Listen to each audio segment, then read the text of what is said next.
ঐক্য দুই প্রকার, একটা হলো ইসলাম হেফাজতের ঐক্য আর একটা হলো রাষ্ট্র হেফাজতের ঐক্য।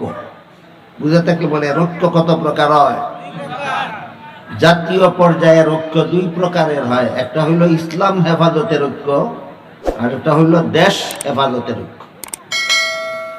ইসলাম হেফাজতের ঐক্য শুধু মুসলমানদের মাধ্যমেই হয়। অমুসলমানদেরকে নিয়ে ইসলাম হেফাজতের ঐক্যের কল্পনা করা বুকামি ছাড়া আর কিছু নয়। ইসলাম হেফাজতের জন্য ঐক্যবদ্ধ হবে ইসলামে বিশ্বাসী যারা তারা, আর দেশ হেফাজতের জন্য ঐক্যবদ্ধ হবে দেশের নাগরিক যারা তারা। দেশের নাগরিক যারা তারা হবে, তাদের সমন্বয় হবে দেশ হেফাজতের ঐক্য। এইভাবে মুসলমান অমুসলমান নির্বিশেষে সমস্ত দেশবাসী সম্মিলিতভাবে ঐক্যবদ্ধভাবে নিজের দেশের সুরক্ষা কিভাবে করবে এর নীতিমালা রাসূল করিম সাল্লাল্লাহু আলাইহি ওয়াসাল্লাম তার ঐতিহাসিক মদিনা সনদে উল্লেখ করে দিয়েছেন। মদিনা সনদ সম্পর্কে আমাদের আগে একটু ধারণা হোক, তারপরে আমরা সেখান থেকে জেনে নেব মুসলমান অমুসলমান নির্বিশেষে ঐক্য হবে কিভাবে এবং সেই ঐক্যের উদ্দেশ্য কি হবে।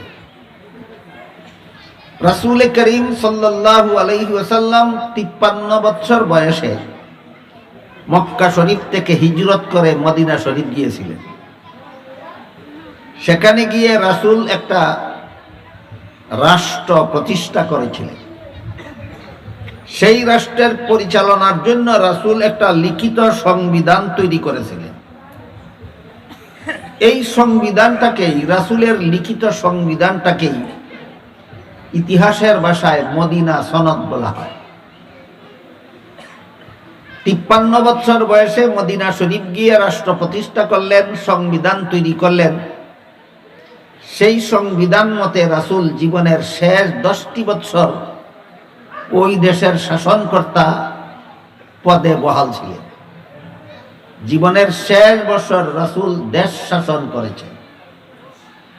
এতটুকু কথা বোঝার পরে আপনারা বলুন,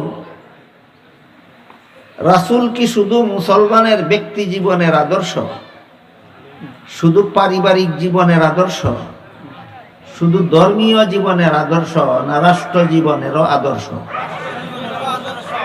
তাহলে কেউ যদি বলে রাষ্ট্র জীবনে ধর্ম পালন করা যাবে না, তাহলে সে কি রাসূলের রাষ্ট্রীয় জীবনে রাসূলকে আদর্শ মানল?